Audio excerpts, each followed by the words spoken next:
Hey guys, welcome to Wrestling Days and welcome to this week's Smackdown Live review. I thought for the first time in a long time Smackdown was better than Raw. I thought the in-ring action was better and I enjoyed some of the backstage kind of promos, the interviews. We're seeing these done more backstage since the brand split.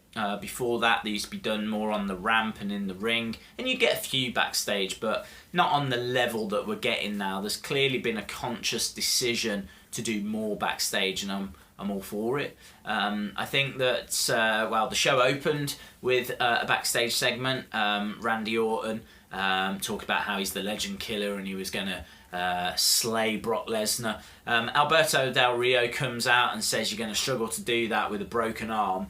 And those guys have a match later on in the show. It would have been nice if some stipulation had been added. WWE have been doing a really good job of that. But unfortunately nothing was. So it was literally just a match between Randy Orton and Alberto Del Rio. There was no way Orton was going to lose, because why would you have him lose this close to the main event of SummerSlam, where he's supposed to be a credible opponent for Brock Lesnar? And for me, that was the problem with the match, was before it even started, I knew who was going to win. And so, yeah, you know, this kind of summed the night up. There was good in-ring action, but very, very few surprises. I'd say probably the biggest surprise for me was Carmella picking up her victory over Natalya, but we'll come to that in a bit.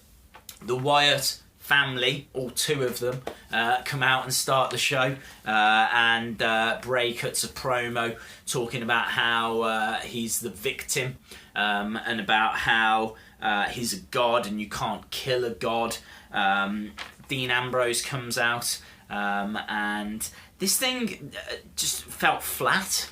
I've got to be honest, it felt really flat. Ambrose uses the word crap, which I don't know how that sits in a PG world. I don't know if is that allowed? I don't know. It certainly was a word that I'm not used to hearing through WWE kind of programming, and it was enough to make me go, is he in trouble? Was he meant to say that? I bet he probably wasn't.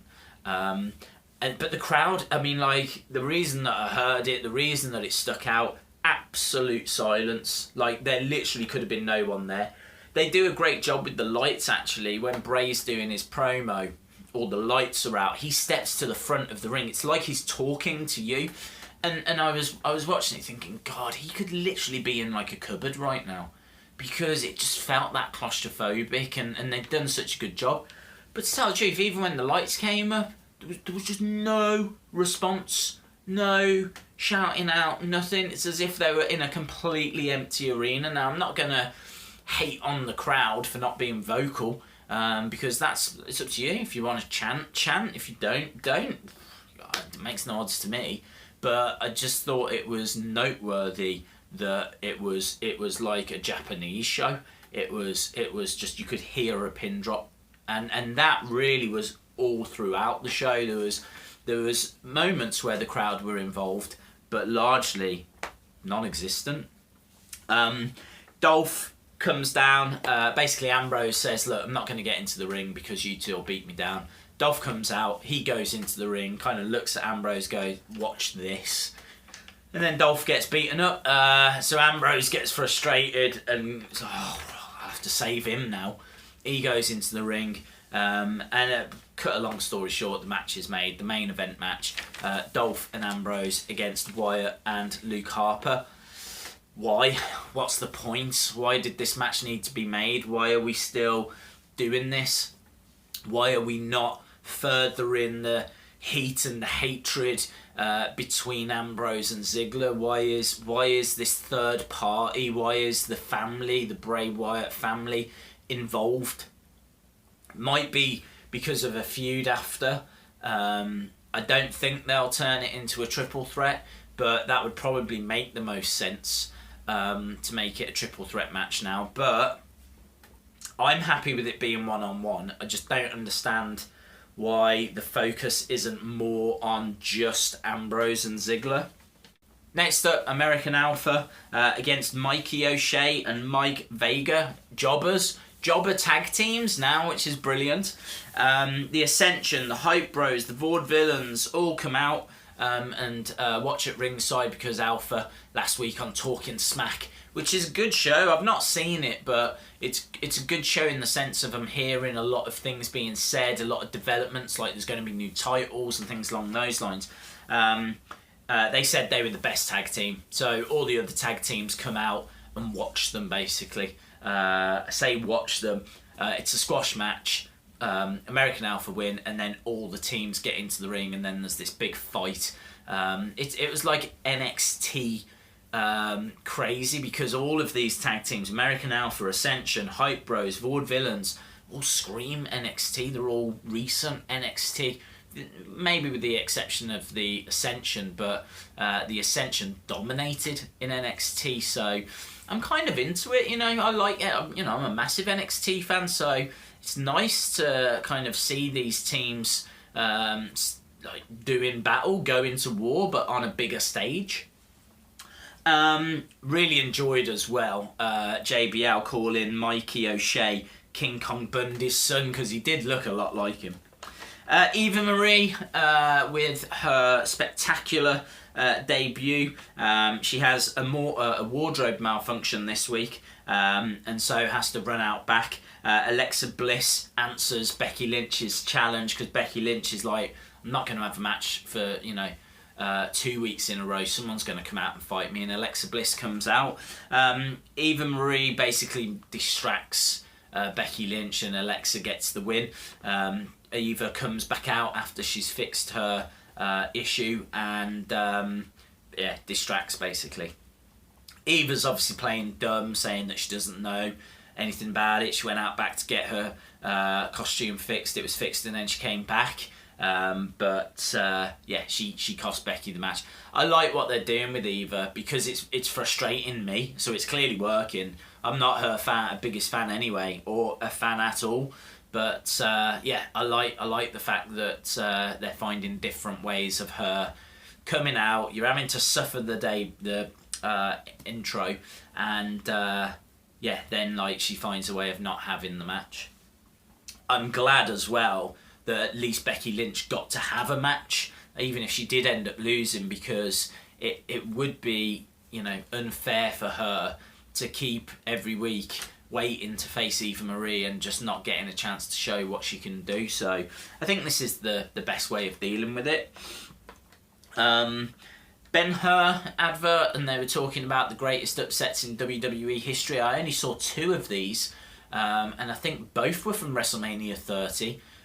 So I'm not sure if you can really say it was the greatest upsets in WWE history if you're only going to show 2 matches from the same event.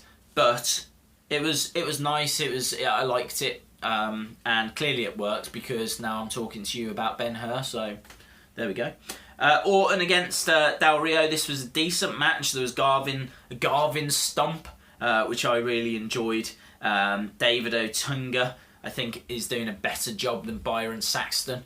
He just keeps coming out with little facts, just keeps coming out with little things that, I don't know, at least I get something from Otunga. I think later on in the show, Otunga says that Heath Slater was a 3 times Golden Gloves winner, which I didn't know. So I took something from that. I can't take anything from Byron Saxton. So even though I'm not a David Otunga fan, I think that he just keeps coming in with little sound bites, and sometimes those sound bites have value. Is he a good commentator? No, not really. He just drops in facts every now and again, but at least I get something from him. So a cross arm breaker on the ropes from Del Rio. And as I said, the problem with this is it didn't mean anything. She just knew Orton would win. There was a great superplex. RKO was teased a few times. Alberto Del Rio uses the chair, gets disqualified. And then he jumps in the ring and gets hit with an RKO out of nowhere. I've got a question, right, because I only saw this once. Did Alberto Del Rio then go and sit on like a ring announcer's lap at ringside? Because I was writing down what had happened, and when I looked up for a split second, I swear he was sat on a ring announcer's lap. He was sat on someone's lap at ringside, and the guy was like turned into someone going, I've got a situation here. I could have completely made that up, but to me it looked like that's what he went and did, which I just thought was very weird. Heath Slater, next backstage bit, really enjoyed, talking to Rhino, saying he needed help. You know, just help me out, bro. If I win this, I get a contract. I've got a pool that I need to pay for and maintain. He's got 2 kids, then he's got 4 kids. I thought it was really cool. It was good. Another promo I enjoyed, actually, Scooby-Doo one. Now, I loathed the Scooby-Doo segment with Golden Truth on Raw, but with The Miz, I thought it was really interesting because Scooby-Doo steals The Miz's car. Now, who knew I would ever say that line? Scooby-Doo steals The Miz's car. He locks him in the Scooby van, or whatever it's called, the Mystery Machine, and then he jumps into The Miz's car. Crazy, but, you know, funny. I didn't like the start of it where The Miz is kicking off at not being on the cover, but, and don't get me wrong, this isn't like the greatest moment ever, but for one of those stupid promos where they promote a film or they promote another brand or a product or whatever, at least I could watch it and it made me smile. So I'll give them props for that. Next we get Heath Slater against Rhino. But again, cut a long story short, foot on the ropes, 2 count. Referee saw it. He's arguing with him, and then Rhino gives him a gore. 1, 2, 3. Rhino wins. Great backstage bit where they're going to offer Heath a contract, but he's so angry about the situation, he doesn't even listen, and says he doesn't need him and walks away. Wyatt talking to Eric Rowan, saying that he needs him to be he's a great soldier, but he needs him to go out and destroy, and obviously just building a little bit of hype for the main event. Carmella comes out, she's doing like a rhyme. I didn't like this rhyme. She's like, you jump me from behind, I'm going to hit you so hard I'll make you blind. It's like, what are you, 5? I didn't like it. Natalya, you could see, was running down behind her. It looked like she was going to jump her again, but Carmella, last second, turns around and wallops her one. Didn't know as well that Carmella was a former NFL and NBA cheerleader. I love finding out these little facts. So that was on the blue screen thing that kind of pops out from the side. I've got a lot of showboating from Natalya. You know, I think about 3 times she's doing a move and she's going bada bing, and she says something, but I couldn't quite pick up what she then goes on to say. She kind of sits on Carmella for tries to get a 3 that way. She's very arrogant. Carmella wins with the Code of Silence, which I like that move. It's a great little submission move, which she can apply, relatively easily at any time. Obviously, as long as they're both relatively close to the ground, then she can slap that move on. And she picks up the victory. Natty taps. Came out of nowhere. Carmella didn't look that strong. Natalya just looked like, it didn't make Natalya look weak. It just made it look like Natalya needs to take it a little more seriously than she had this week. So I thought it was pretty good. AJ Styles Cena promo was okay. Did what it needed to do. Corbin destroying Kalisto is obviously building towards something in the future. And then you get the main event, which is Ziggler and Ambrose against the Wyatt family. Again, cut a long story short, Ziggler and Ambrose pick up the victory. The Wyatts lose, and that means that, are we just in a race to try and bury the Wyatts? What else could they do?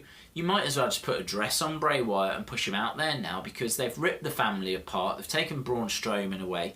Wyatt just can't get any big victories whatsoever. He lost in that 6-man match, that 6-pack challenge. He didn't get through that. He lost in that one-on-one match last week to Dolph Ziggler. He's now lost in this tag team match. If this brand split was meant to reinvigorate Bray Wyatt, it's not happening, is it? They're not doing it. Yeah, okay, he's around the the main event scene on Smackdown Live, but personally, I wanted a bit more than this. If he's not going to be in that match, then I wanted him to be in a feud where he can showcase his talents. And I suppose they are allowing him to showcase you know, what he can do in the ring. It's just he doesn't pick up the victories, and they're giving him time on the mic, but it's not helping him because he needs wins. He's a heel. He needs victories. You can't be going around saying you're a god when I can't even remember the last match he won. So I've got a real problem with how they're using Bray Wyatt at the moment. And I've got a problem with what they're doing with Ambrose and Ziggler, because I think just to put them two in a match at SummerSlam isn't going to be enough. I thought the promos that they had the other week were very strong, and I want to see more of that. They teased a lot of, you know, I mean, Ambrose picked up, got super kicked in the face, I think during the opening promo, and he was like, I know that wasn't an accident. So they are teasing a few little moments, but again, at this stage, it's not enough. It needs to be more heated. It needs something to ignite this match, because at the moment it's running the risk of being a bit damp, a bit flat, a bit. You know, I don't believe that Ziggler's going to win, and I need to believe that Ziggler's going to win. So yeah, it was better. I think SmackDown was better. As I said, that Carmella victory was good. The Randy Orton, Alberto Del Rio, even though you knew Orton would win somehow, was a good match. It was an interesting watch. I really enjoyed Heath Slater versus Rhino. I think what they're doing with Heath Slater at the moment is really good, really strong. Backstage promos, you know, were pretty good. I just thought the Wyatts had an off week. Certainly Bray, I didn't like his promo all that much. But all in all, it was still better than Raw, but not great. SmackDown didn't really raise its game. It just had a good week, but it's Raw that went from, for me anyway, being up here and had a really bad week. So this was a bad week. But onwards we go. You know, we're building towards SummerSlam. That's not that far away. It is the biggest event of the summer, so we'll have to see what we've got in store. The go home shows are next week, so I'm sure there'll be some twists and turns, and hopefully a few surprises in store. Real disappointment, there was nothing that I could really react to this week. I enjoyed putting up those like reaction videos, but yeah, neither Raw nor SmackDown provided me with anything I could really react to. I mean, I could have, you know, posted my reaction to the Carmella victory, but I'm not sure anyone really cares. Cool.